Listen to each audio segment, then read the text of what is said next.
Welcome to the Deep Six podcast, where we make a generational impact on you and yours. What we do here is explore a 6-point model into your health, your life, and your journey while you're here. So let's dive deep and help you thrive, not just survive. Hello. Good day. I hope you're well out there. So I'm here to, enlighten your life and help you on the journey of life and understand health and life and all these things. And I always have a wonderful guests and with a lot of different insight. The whole thing is kind of getting different perspectives on life and things. So I have an amazing guest here. And I say it like that, not just because I'm trying to, stroke his ego, but man, an amazing guest. The reason I say that, because the minute I see him, right when I pulled up outside, I just start smiling. Yeah. You do that to me, Lomas. You do that. So I want to introduce Lomas Brown of the Detroit Lions, Super Bowl champion, 18 years in the NFL. I'll read all your stuff, man, but that might take the whole show. When I started looking, and we started talking about all your stuff here, but thank you so much for joining me and joining us and all that. And, and the nice thing is you're such a great guy, such a great heart. A lot of times I have guests on here that I have to do a public service announcement to be careful because this guy might drop F-bombs and stuff, but not you. Right. We're gonna be clean and yeah, good we keep it good. We keep it PG rated. 100%. That's what we do. Yeah.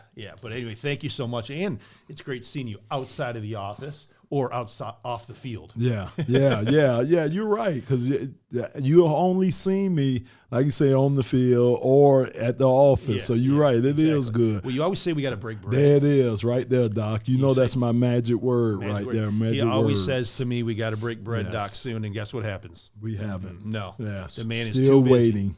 Still waiting to break some bread. Well, I'm worried about the bill. The bill is going to be big with you. You know what I mean? I got it, though, Doc. Remember, the big fella's going to take care of it because you've been taking care of me, man. This is my way of returning the favor. Oh, you're too kind, man. Too kind. Because you've already, being my, literally my wingman with my kids. Yeah. Aren't you? Right? Yeah. Aren't you right? And for the audience, what does that mean? Well, so what I do is I've actually had Lomas in the office, and just how it's happened and evolved is one of my daughters was there, and I think even once or twice, and you happened to be there. Mm-hmm. And, his big presence and big hands and big everything, right? So, teenagers, they give you trouble, man.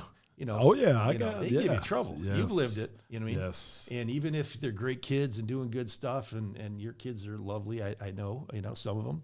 And, but I needed a little heavy. Yeah. I needed some heavy, right? Well, you happened to be there, and I said, hey, Kaylani, my daughter, said, come here. And I brought her in, right? And I said, and you stood up. Yeah. And she was like, oh no, what's up? And I'm like, well, just so you know, I got some backup. So we got trouble here. She was kind of like, wait a minute, what is he going to do? She didn't know what was going on. And she wasn't even in trouble, but that she knows in the back of her brain. Yeah. She knows that, like, Dad's got some heavy behind him. Yeah. Oh, yeah. So it was fun. That's the good part, too, Doc. Not just getting to know you on a personal level, on a professional level, but personal level. And I think that's important, too, that people, especially when you're dealing with people that know your intimates, what's going on with you and everything. I think you need to have a good relationship with them. And that's what we always tried to do when we're on the football field. Yeah. You bring in a new teammate. Right. Try to be a good teammate to them and show them, kind of embrace these guys. And so, I'm glad we're like that. Yeah. Well, it's been organic. It just happened. Yeah. It's because you are literally, I mean, you bring a lot. I mean, all my staff, anytime you're around, everybody loves you. Yeah. I mean, literally, did I not say this before we walked in here? I come in. What's on the radio? Oh, yeah. Is there, and they're playing this plug of him on the radio, and they took Prime the Pump. Yeah. Because you said that about something. I don't know. You gotta prime the pump. Yep. And so they put it into a hip hop song or something. Yeah. And then they're like, we love Lomas, man. He's so, happy. That's Roberto over there at 97.1. Yeah. He's the creative mind behind so all he's that. doing that. 97.1 guys are doing that. They got it out for you. Yes. I love it, man. So anyway, but thank you so much for being here. And I do want to introduce, obviously, man, you've been around in football and in some great times, some bad times, some struggles and stuff. But I mean, 18 seasons. I mean, I want to read some stuff that's just crazy. You're You're originally from Florida. Yeah, Miami. You know what I mean? And you know, and the Great Wall of Florida. Yeah. Miami football. Right? Yeah, that was my college offensive line that was on the Great Wall of Florida. And great guys, man. I just remember it like it was yesterday. So we were good, Doc. We had some size on us, and we were pretty good. We were moving people up front. Yeah, I bet you, man. I bet you. Unbelievable. And then getting in the NFL and 18 seasons. I mean, a Super Bowl with the Tampa Bay Buccaneers, and then a Super Bowl appearance with the Giants. Yep, in 2000. Yep. Yeah, didn't go well, Doc. Didn't go well. Oh, just to let the audience know too. Yeah. So you get a Super Bowl, you get a ring whether you win the Super Bowl or lose the Super Bowl. I'm sorry. Yeah, you get one regardless, but the one when you lose, it says NFC or AFC champion on it. Oh. That's the one that you get when you lose the game. And, of course, the ones that win it says Super Bowl champion on it. So that one, that so you got NFC. 2 rings. Yeah, I got the NFC, but I don't know where it's at. I couldn't tell you where they NFC. Oh, I mean, Doc, it's just it's gonna look good, but it's gonna bring back bad memories, you know. So I don't know where that, but I do know where the Tampa Bay ring I'm is. Sure you do. Yes, I'm sure you do. Yes. Yeah. Wendy's told me. Wendy's told me you keep it really high up. There's lights on it. You know, I mean, when there's been a bad day or whatever, she's giving you some heat. You just point up there at that thing. I know. I wish it did carry that much weight with the wife. Believe me, I don't carry that much weight. Yeah, I love it. That's awesome. I love it. Well, no, but let me just tell you, just for the audience, some of the stuff. I mean, 18 seasons, you play for the Lions, the Cardinals, the Browns, the Giants, and then the Super Bowl with Tampa Bay Buccaneers in 2002. Your first team All-Pro, 4 times second team All-Pro, 7-time Pro Bowl. That's a lot, man. Yeah. Jeez, man. That'll wear you down the loan, right? Yeah, it was fun, though, Doc. Free trip to Hawaii. That's true. See, they don't go to Hawaii these days. It's a free trip to Orlando. I could pass that. Yeah. Free trip to Hawaii? You're not passing on that. Thank you. Yeah, like that. I mean, yeah, that makes sense. But, I mean, you know, the pride of the Lions, they say that. I even have a sweatshirt at home that says that. No, I'm done. It says pride of the Lions. Okay. Yeah. And you know, obviously the Lions all team all the time. I mean, that's what you are. Really, for real. The guys still love you still. And I'm probably missing some things here, but I mean, you're all pro how many times? Yeah. So 95. Yeah. I mean, can you even keep these things straight? I mean, a lot of times, you know, but Doc, I'm telling you, you could stand in front of a young kid and you could read off all those accolades. Oh, yeah. But all they want to know is if you got the ring. Oh, I know. That's all that counts, man. It don't matter. You could play 30 years in the NFL. Right. If you don't have that rock on your finger, it's like, okay, good career, but, you know, so that Super Bowl ring, it kind of cements you. You know, it really does kind of put the exclamation point on your career. You know, no, for sure. And you were a big part of it, man. Yeah. You were a big part of it and a big part of the Lions back then and you know, in college and everything, man. So what you know, if there's one thing you could say that, like, man, you really, I don't want to say missed, like you know, but evolved through, it's all evolution of the sport and you and as an athlete and all that. Is there one thing that you'd be like, man, those are the best of times? Was it college or was it, because a lot of it, you were saying this, even you brought up about my office and about the doctor-patient thing, and then it's all about culture. Yeah. I mean, like I love having good culture with my patients. I love having good culture in our office. I actually think it brings goodness out of even health and wellness and medical appointments and all that. But on the football end, you know, what would you say, like, that's you miss? You know, I would probably say, and for me now, Doc, and it may be different nowadays, but for me, college was awesome. I mean, you didn't have the responsibilities that you have in the pros.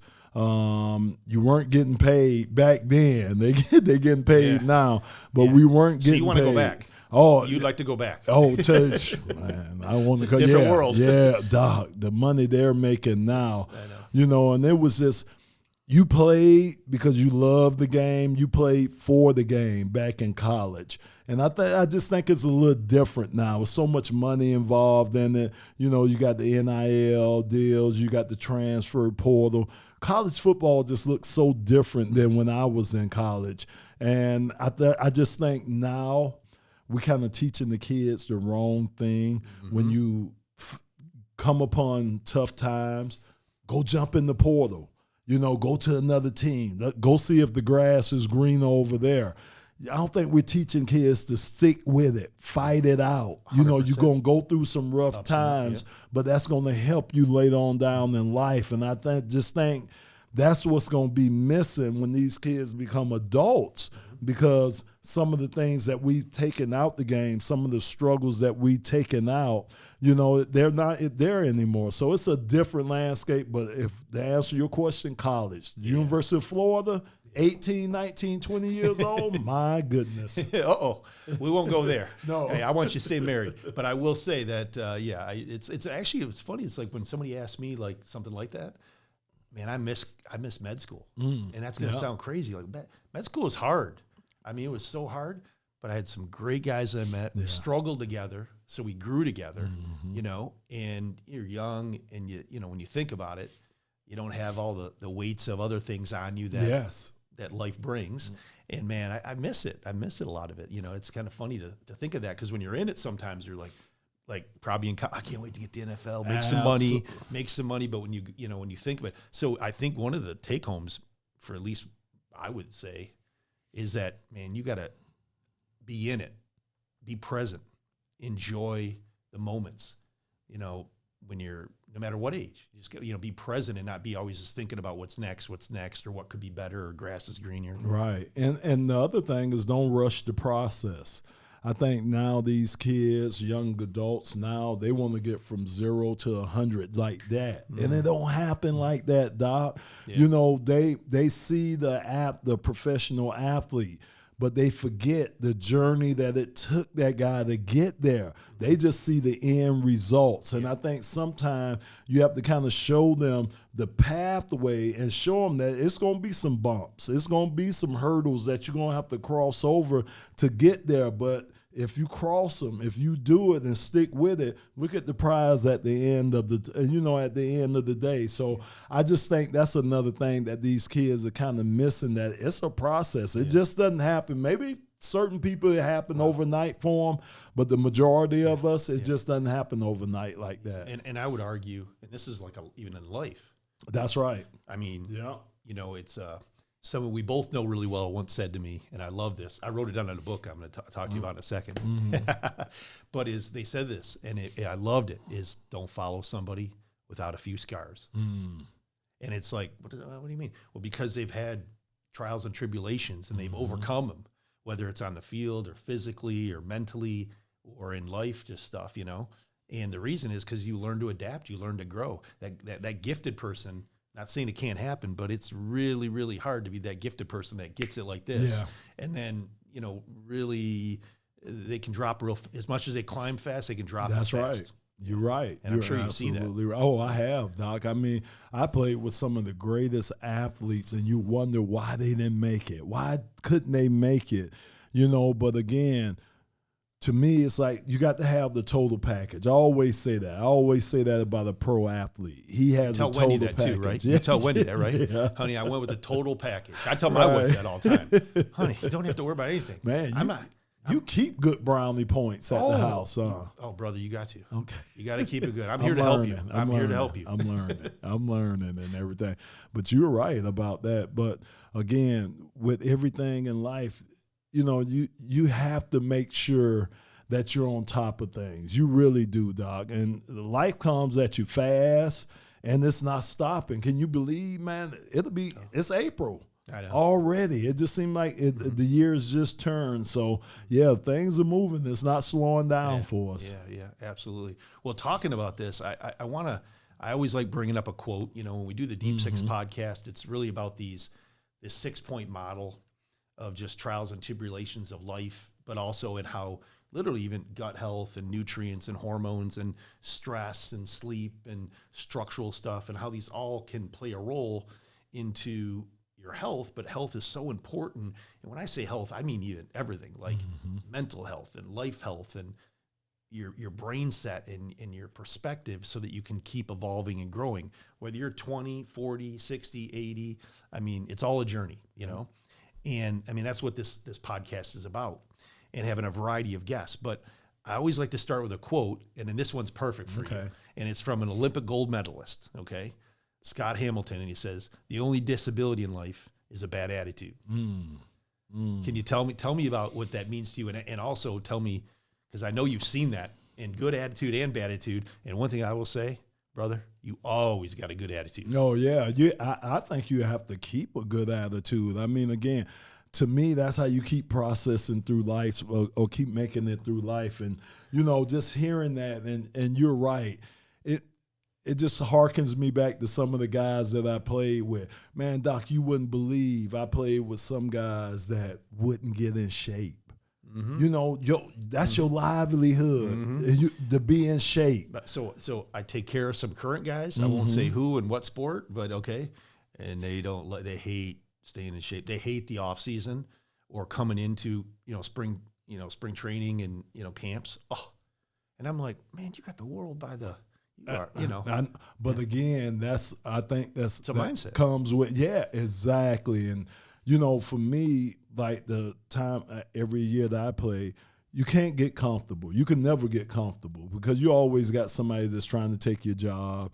You don't know whether this coach likes you or not. You don't know whether you make too much money for the team, so they might want to go cheaper. It's just so many variables going to, because I always tell people think it's hard to get to the NFL. I say the hardest part is staying in the NFL. That makes sense. You know what I'm saying? It really does, because you got all these factors every year that you have to deal with and kind of fend off. Yeah. You really do. Think about it. You got all these young guys every year coming out of college trying to take your job. Like I say, maybe you make too much for the team, so you're a salary cap casualty. Yep. Maybe a new coach comes in and you just not his cup of tea. Right. You have to go. It's just so many things that you have to deal with in the NFL. Why you got a guy chop blocking you? You wonder. Why you got a guy taking you out? That's what I'm saying. Yeah. And that's what those guys do in the NFL. I mean, think about it. These guys trying to feed their families. Yeah. They got tuitions to pay, car notes to pay. Yeah. Man, these guys don't play, man. So to me,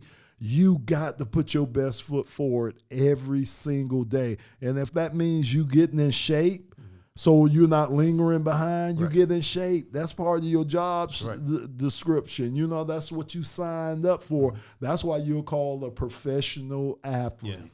Yeah, absolutely. It's so pivotal. By the way, though, that's so pivotal in patients I see. And it may be, like, really? Like, what are you talking about? I'm telling you, I can put them on and you come in, we look at everything. We deep dive into everything. But, I can help their hormones. I can help their nutrients. I can get them on the right diet and coach them through that. If they got, for some reason, their mindset is just like, either woe is me, or like, but you don't know what's going on in my life, or, and life is like that. There's a lot of stuff coming in. When it's not coming, believe me, it's brewing. Right. Oh, no. I mean? Yeah. But I mean, it's so important. It's one of the things I find after, 25 years of doing this in medicine. It's like, I really, really try to coach people on it, because it's like, or help them get the right, like, see it, get that perspective and see it. So important.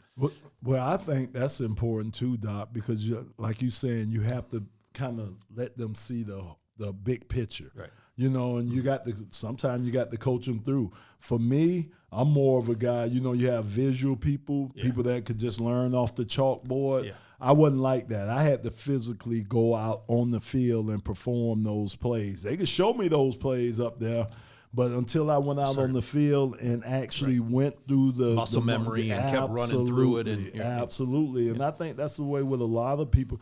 You have to show them. And that's a shame today, because you're talking about your health and your body and your well-being. But I think a lot of times you have to convince people about themselves. I know.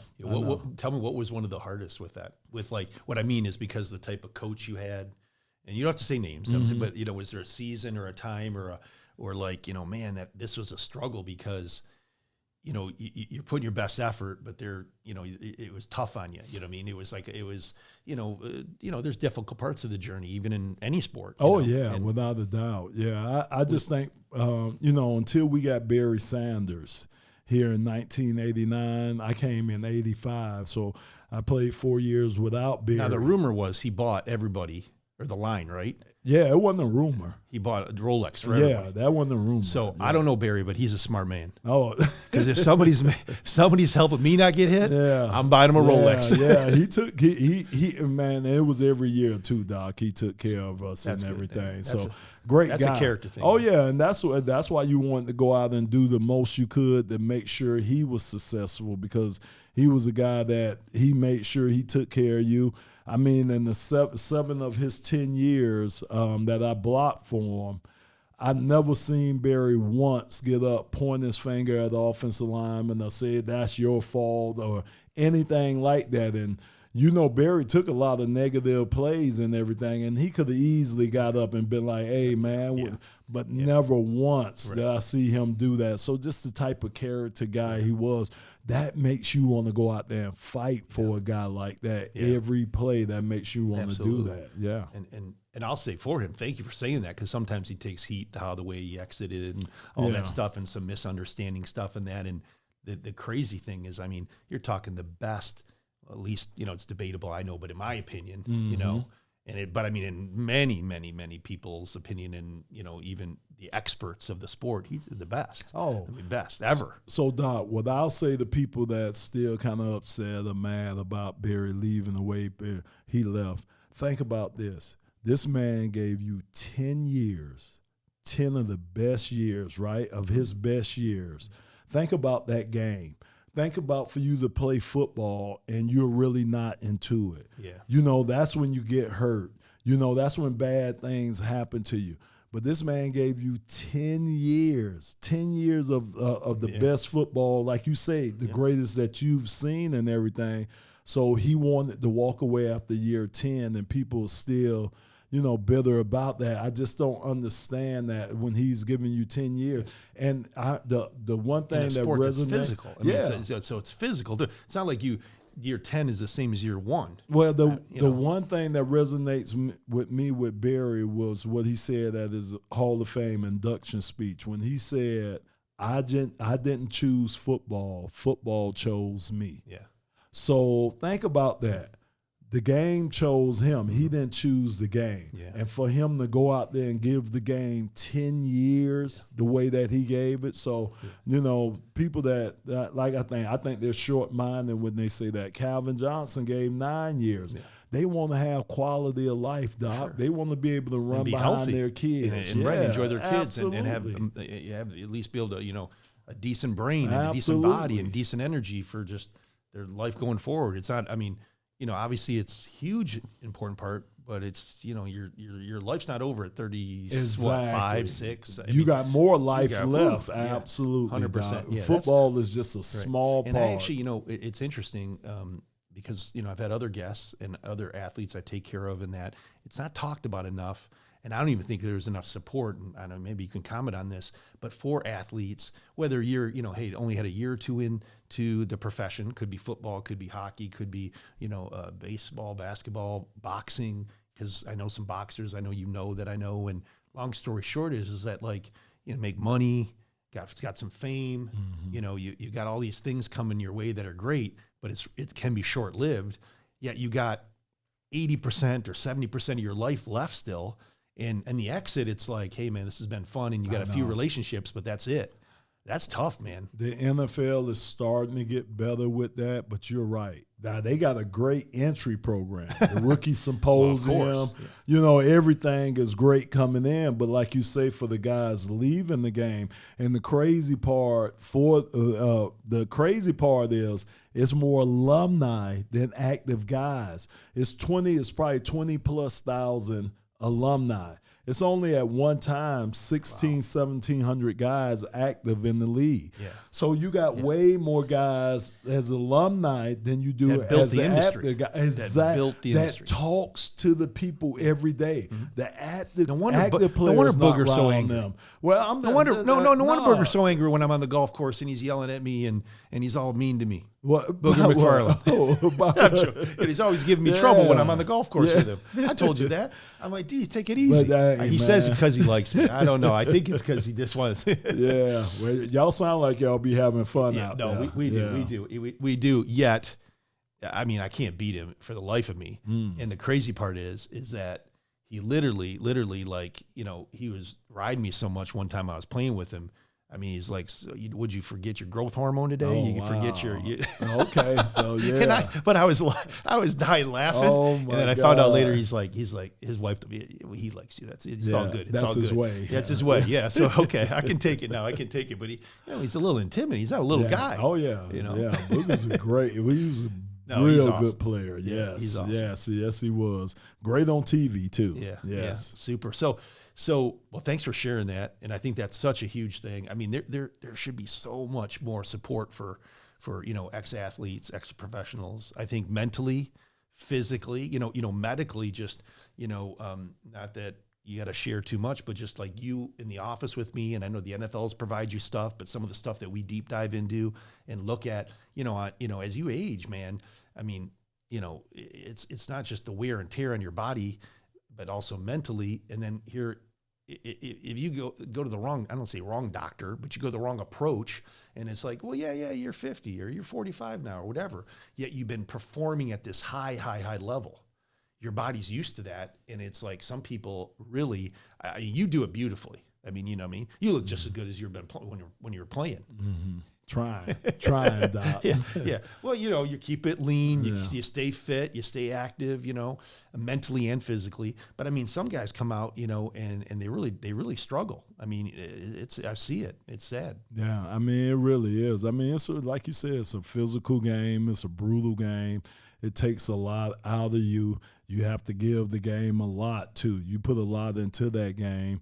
You sacrifice a lot, not only your body, mind, soul, you know, your family. You know, it's just, you know, it's part of the game.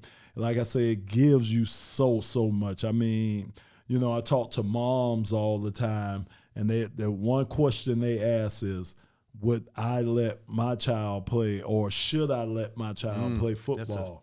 And I always tell them, I say, right now, this is the best time to let your child play the game. I say because of the equipment, because of the rules, because of the coaching. Now, the awareness. Everything, the concussion awareness, everything. Everything is so much better right now. And I said, because this game gives you so much. You can learn so much, so many life lessons, so many friends you can build and learn through the game of football. Yeah. To me, yes, let them play. Let them play. Now, you can't take the violence out the game. It's part of the game. It's part of it. Game, you know, physical. Yeah. You can't do anything about that. But it's a great, to me, the greatest team game out there. Oh, for sure, sure, absolutely. And I think America will tell you that too. You know, that's right. It's kind of like when they did. You know, they did this a bit with the NHL. You know, taking out fighting, and you know, I mean, there's fighting, but they really started to harp on it. Well, let me just tell you. Guess where? When you go to a hockey game, the fans, and they fight break out. I mean, come on, they love it. My daughter will text me. She's a huge Red Wings fan. My daughter will text me the minute a fight breaks out. By the way, you know, she's a huge, you know, Lions fan. Yes. You know what I mean? And you know, I told you that and all that. But literally, she will be like, "Oh, did you see that fight? Did you see it?" You know, they love that. The fans love that stuff. But it's just because it's part of the energy and the involvement of the game, and it's part of the history of it and all that. And when you start reducing it down to less of what the sport was originated from, I think it, you know, there's a lot to, you know, show for that. That's why football looks so different now. Oh my gosh, it's so many things that we used to be able to do that these guys can't do anymore. And I guess you had the caution on the side of safety. Yeah, you really did, because man, these guys are getting so much bigger, stronger, faster, and they know, Doc, and you know, they know, they already said they know a death is going to happen out on the field. And it almost happened with DeMar Hamlin when he went down. Yeah. Oh, yeah. You know what I'm saying? But they know that because of the size, strength, speed, collision. Physics, pure physics they know happening. that. Exactly, Doc. So they know that. So that's why they're trying to take things out. If you look now, you see this year, kickoffs are going to look so different this year. Yeah. I mean, kickoffs are going to be, but again, they're trying to keep it in the game, but they want to take that violence out of the game of a guy getting a 50-yard running start at you and hitting you. So, you know, again, it looks different, so different. But again, I understand why they're doing some of the things, some of them, not all of them, but some of them. Yeah, and I think that's appropriate. I mean, you know, we things evolve always, right? Yeah, everything evolves and all that. But I mean, it's a fine line. It's fine. It's got to be tough for them too, for the the NFL, for who's the commissioner and all that stuff. It's got to be tough. Yeah. I mean, that's why they pay the commish like that. Man, they make those. Oh my God, think about it, Doc. Man, look, I need you to take this bullet for me right here. So they send the commission on out there on everything, man. That's them owners know how to shield themselves. I'm not worried about it. I'm really not. I'm not losing sleep about over billionaires. No, I'm not. Yeah, not at all.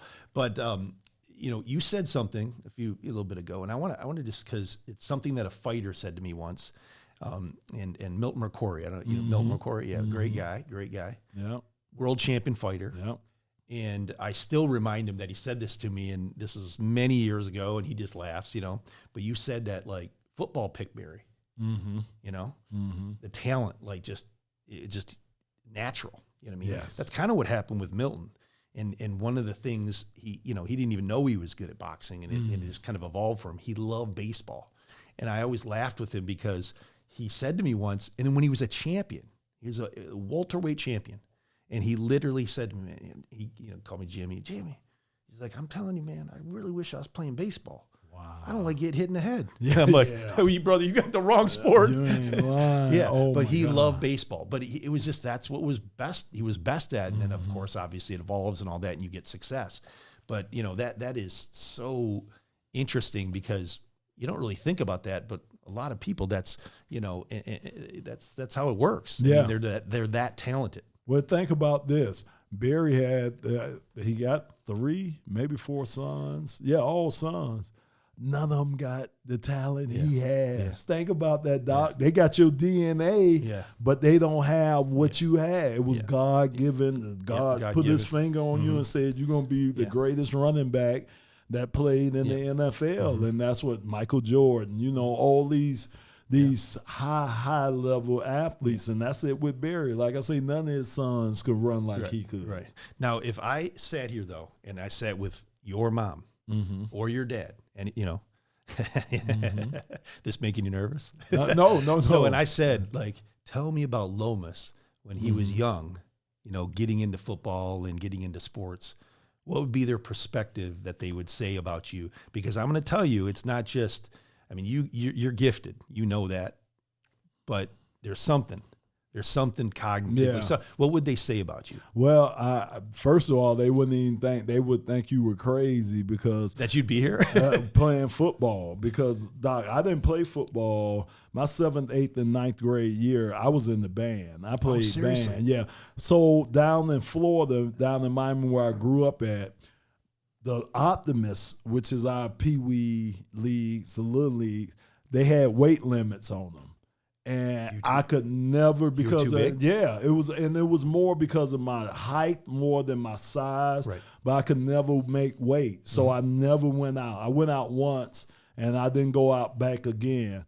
So I never went out. So I got in the band. So what happened was the first day of high school, I went in, registered for classes. I'm coming out the auditorium. Somebody was like, hey.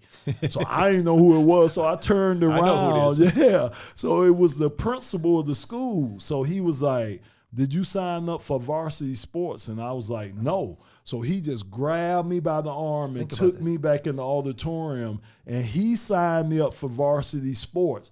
I didn't know what it was. It was the last period of the day. Come to find out, he signed me up for football. So I'm like, So I was always the type of kid, and my mom and them would tell you, I would do things even if I didn't want to do it because I didn't want to disappoint people. I was You're a people always pleaser. like that. You're still a people pleaser. So I went out there, Yeah. and I went out there, and as they say, the rest was history. And his name was Alex Bromere, and he's passed since. But every time I would go back to the school, yes, that was his name. That's a every pivotal time I person. would go back to the school, I would thank him, Doc, because if it wasn't for him, I would have never played football. I probably wouldn't be sitting here today with you doing the podcast. I love that. And I love that you called him out, his name in that, and God bless his family and him. I know you said he passed and all that, but because I actually believe this, that a lot of us, there's pivotal times in life that somebody crosses our past and does something. I have a guy like this that I, not even close to, by the way, like this principal. It crossed my path in medicine and got me in a different trajectory, and I really needed somebody at that time.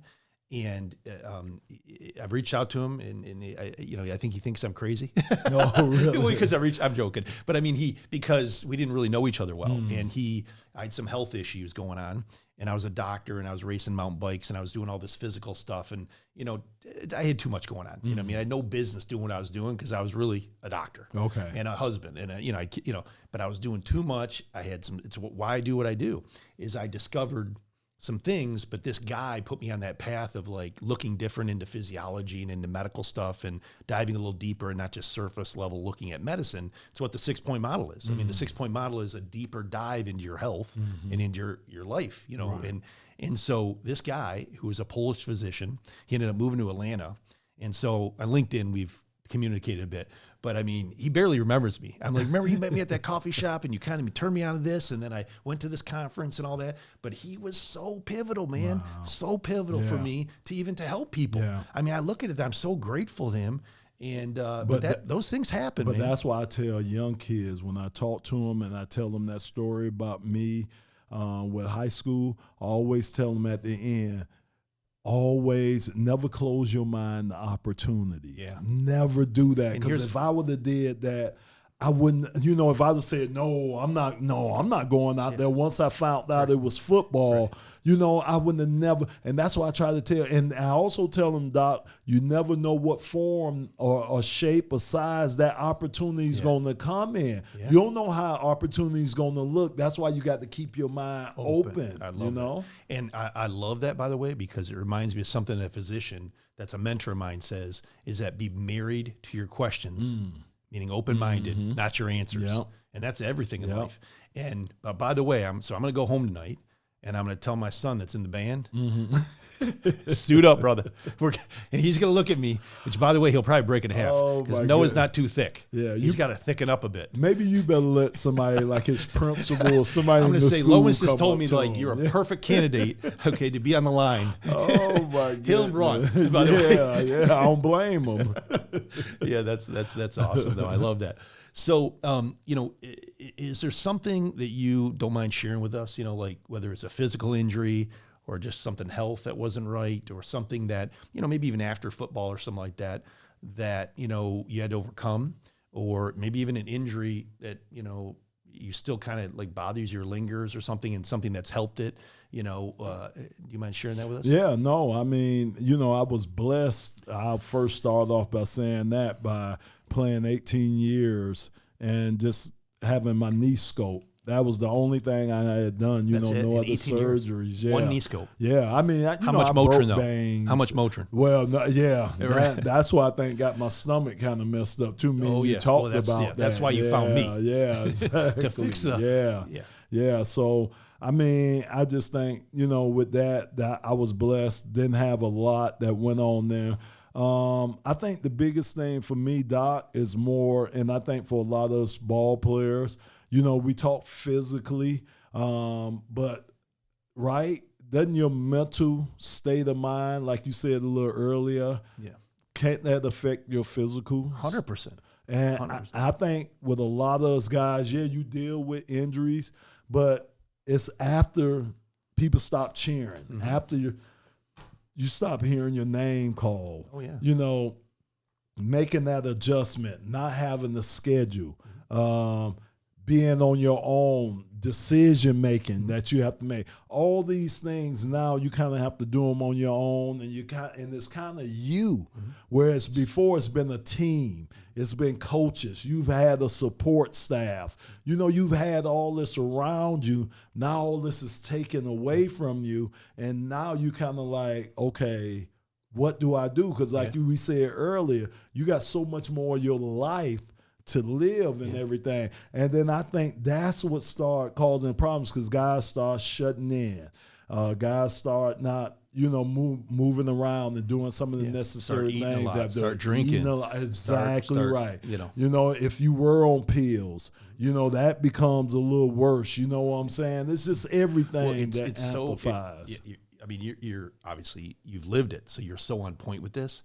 And I actually, believe it or not, I have a book that I really want to do. I'm working on a book right now, and it's literally, and I've shared it with a few people, and it's called literally Life After the Show. And what I mean by that is, because it's for entertainers, musicians, and I see this, I help people with this and that, is because many things like you're experiencing, like you didn't know this, but basically when you're out there with the fans and with the group, the team, and you're winning and you're struggling and you're overcoming things, it's a dopamine effect, which is like in your brain and in your body just feels like a high. You know what I mean? It's like being on a drug. Okay. And dopamine has that effect. And when your body gets tons of dopamine, it's just healthy for you. It's great for you.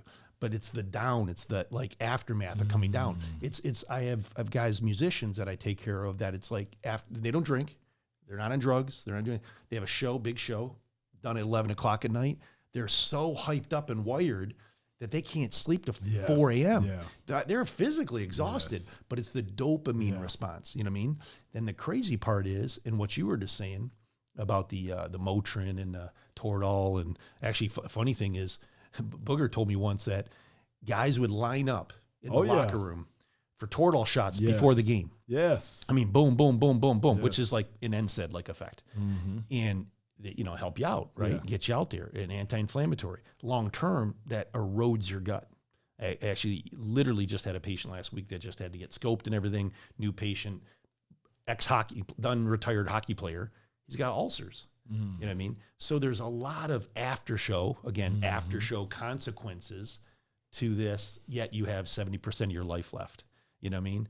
And I can't imagine. It's got to be hard. Oh, it is. And just think about it. It's just not hard on you. It's hard on your family. Yeah. Just think what your family go through. So then you see the divorce rate goes up.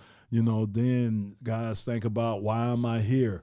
Then you see the suicide. You just see all this. It's almost like a snowball effect. It's one thing that starts going downhill, and it gets bigger and bigger and bigger, and before you know it, it becomes a problem. And even with all the stuff that I have going on, I have kind of lapses of that too, where you just want to, kind of just want to sit back and not be bothered, and I have to fight through that too. I really do, and I'm active. Yeah. I'm doing a lot of stuff throughout the day and stuff, and I still have to do it. So, it's but also, it's a lot though, you of said things. something, and I know this a bit. You don't know I know this a bit about you, but just getting to know you, I know this about you, is you're a people pleaser. You're a yes man, and I know.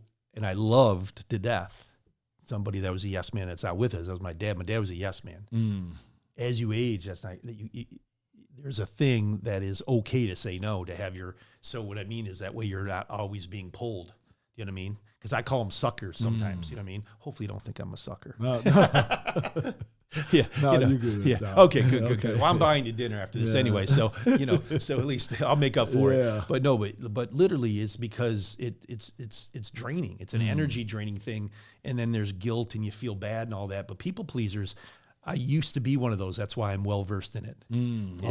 Is creating boundaries to like, okay, honor you and how you feel. And you said like, quiet time and just kind of checking out a bit. That doesn't mean forever, because community and all that's amazing. I mean, that's life. It's amazing. But it's also, sometimes, like I said, just suckers. Yeah. You know what I mean? Necessary sometimes, man. Just kind of unplug. You know how they tell you unplug from your phone and electronic? Yep.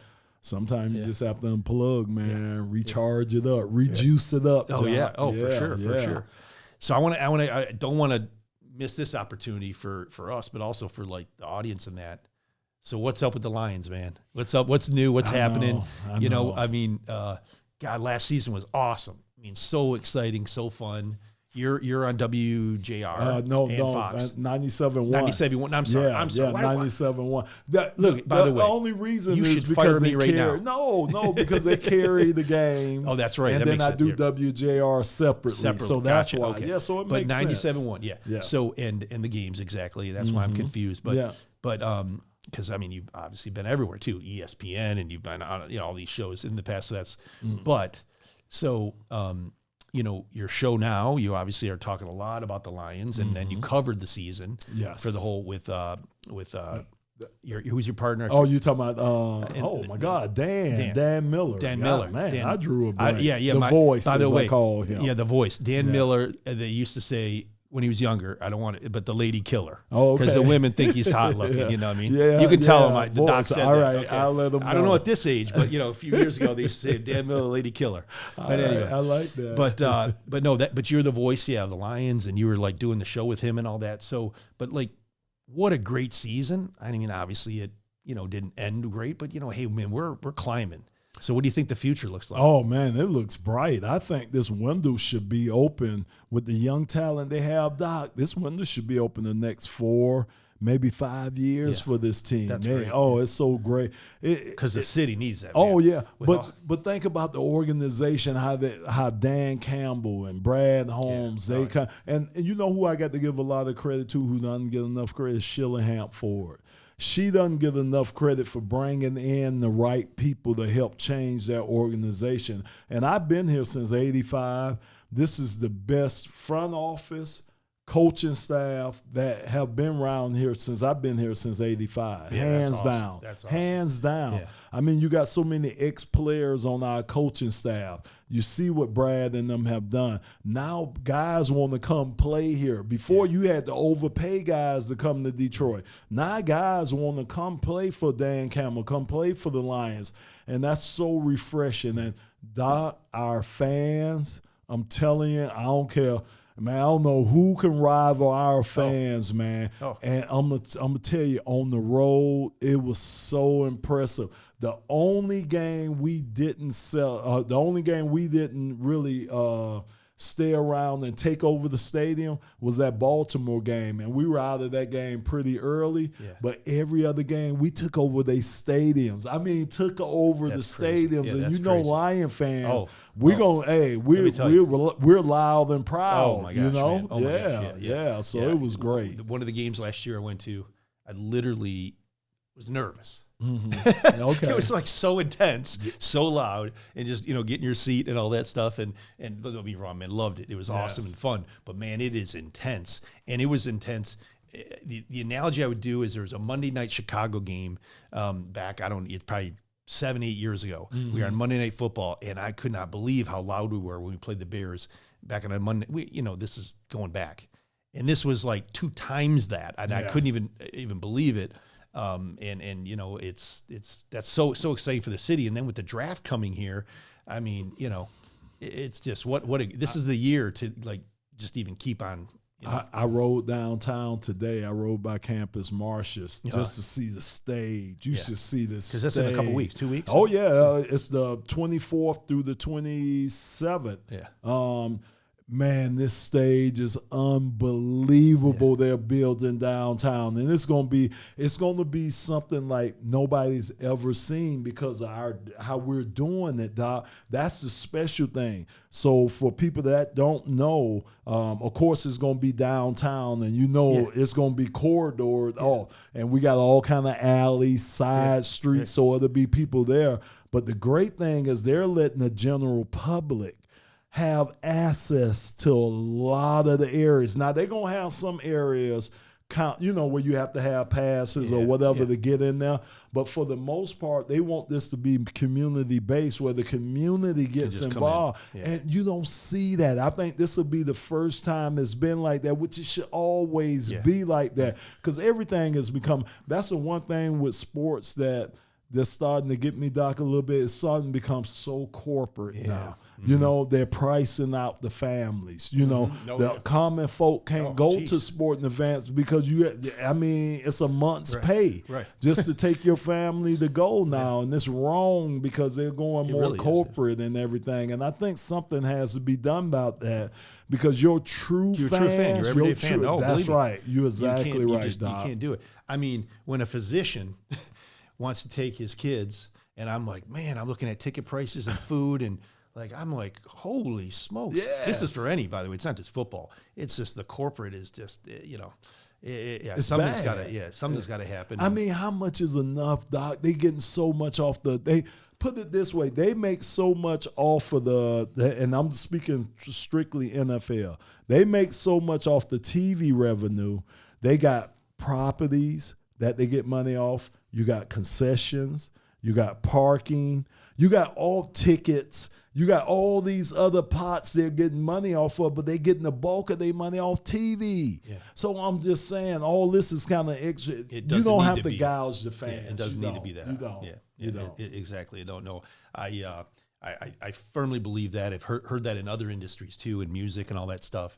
And hopefully it swings, I hope swings the other way, So listen, I do something kind of goofy, but it's really cool because it's organic, meaning it just happens, evolves, and it's from the heart and stuff. So this is my book. Okay. My audience knows that this is my journal. Your my journal, yes. About medical stuff, quotes I like, and you're going to read this. You're going to read, so you can pick any page here. Okay. You're going to read just something and I'll say what I was thinking and what I was talking about. Some of it is, really psychological and all that. Some of it's just a medicine thing. Some of it's a life thing. Okay. But go for it. And if you can't read it, I'll read it for you because, doctors, we write real clear. Everybody know how doctors are. Okay. Yeah. Uh-oh. So, you went right to the first few pages. Purpose-driven practice, huh? PDP. Oh, you look call at that. It. Yeah. Emotions always change. They always fail us. Whatever makes us happy today will no longer probably no longer see, I told you could enable us. I think that's what's that word right there, Doc. I was trying to get that one. Will no longer make us happy tomorrow. Is that the M? Yeah, take it easy, man. You're like Victoria. All right. Yeah, picking on me. Will no longer make us happy tomorrow. This is why we must focus on purpose and intentions and goals. Thank you, Doc. Yeah. So I didn't struggle that bad. It was only two words. No, was I supposed to read this? No, you're all good. Okay. You're all good. But this is just purpose about driven. Well, I believe that people aren't happy if you don't have a purpose. And it doesn't have to be something like, super, gloriful or holy or spiritual, or can be, but it just is like you have a purpose. You're living above yourself, and you're hopefully sharing those things with others. I think that creates happiness, because I actually believe a lot of people get stuck down in the weeds, I think, and get stuck in stuff that's like, struggle when they are living for different reasons, living for money, living for success, fame, living different, different stuff like that. And I think that they end up, and by the way, they may be happy for 20 years, but in the full game, the full, journey of life, they're unhappy, I like that. I do like that. And I agree with you. I think you do have to have a purpose in life. You have to have a reason for especially getting men. up every I should day. say this. I should, and the reason that this is interesting, because I share this with a lot of patients. Men, and the way we're wired in our brain, our prefrontal cortex and all that, we're hunter-gatherers, okay? And it's there's purpose to that, okay? Of course, in evolvement and evolution and just of man, okay? But it's like we need to feel, like we've achieved something. So whether it's, doing a radio show, or whether it's, playing on the field and winning a game, or a good, blocking a good block or something, whatever, what I mean? It's like, you're serving a purpose. Right. And you go home and you lay your head down at night and you sleep well because of that. And women, it's not the same thing. That's why I say women's very different. It actually has to be typically more emotionally driven and nurturing. We love our kids, but it's very different. You know what I mean? Like I believe actually, it doesn't mean that women don't have purpose. It's their purpose could be many things, but they feel fulfilled and happy when they actually are doing something that is a nurturing thing or a serving thing to their children or to the community or to their husband or to their church or to whatever. Okay. Yeah. You like that? Yeah. You don't usually get this deep on 97.1, do you? Yeah. No. Yeah. This is not 97.1, by the way, and it's not sports talk. We don't go that deep. You don't go that deep, by the way, because your guys they'd be changing the channel on that one. Yeah. Oh, believe me. Yeah. Them guys come to hear sports. Yeah. You'd have the director on that show kind of busting through the door. I think you're right about that. You're right. So what's new? You doing some stuff here with the draft and that? What's new? What's going on? Yeah, again, with me being with WJR 760 here locally, we got a lot of, our week is pretty much scheduled. We're doing something at Dan Gilbert's new spot, Gillies. We're going to be at the Cube a couple of days. So we're going to be out and about. It's a lot of ex-players coming in town, so it's going to be a lot of activation going on with a lot of the ex-players. I talked to Jerry Ball, just a lot of the big names. They're coming back in here. Yeah. So it's going to be, Doc, I'm hearing about stuff starting on Saturday before. Of course. And going all the way through. Yeah. But this is such big, like you say, it's going to be crazy. 50 to 60 million eyeballs will be on Detroit. Oh, yeah. It's probably more than, you get to see in the Super Bowl. Right. This, to me, exposure-wise, I think this could be bigger than the Super Bowl because they're here for the number of days, whether the Super Bowl is the one-day event and everything. So I think it's going to be huge for our city. They said Kansas City last year brought in $180 million in revenue from the draft. Wow. We're looking at doing maybe over $200 million here, and we need that here. The city needs that for sure. It's and great. The city's cleaning up and growing.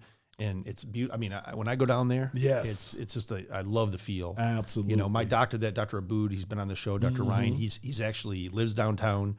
And loves it. I mean, loves it. And it's actually, I love going down there. I'm going to be down there Friday. Yeah, Friday for the Tigers. I and will the Red too. Wings. Yeah, I'll be down there. Yeah, again, we got opening day stuff down there, right. And people got stuff. They say bundle up, Doc. Yeah, I know. They say real time temperatures going to be in the 30s. Yeah. High of 47. That's opening day, man. I right? know, opening man. day. Oh my gosh! But you would want it to be a little warm. No, I know. No, I hear you. I mean, and I didn't grow up with baseball. Remember, people.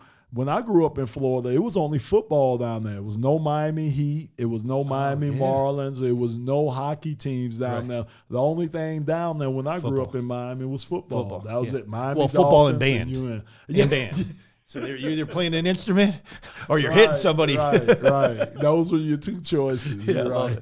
I love it. Well, brother, man, it's so awesome to have you on, man. You're such a great guest and friend, and anything I can always do for you or your family, friends, whatever you need, I'm always here for you.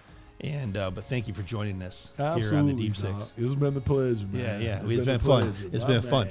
So this is Dr. Lewerenz here. Thank you for joining us on the Deep Six podcast, where we make a generational impact on you and yours. Have a great day.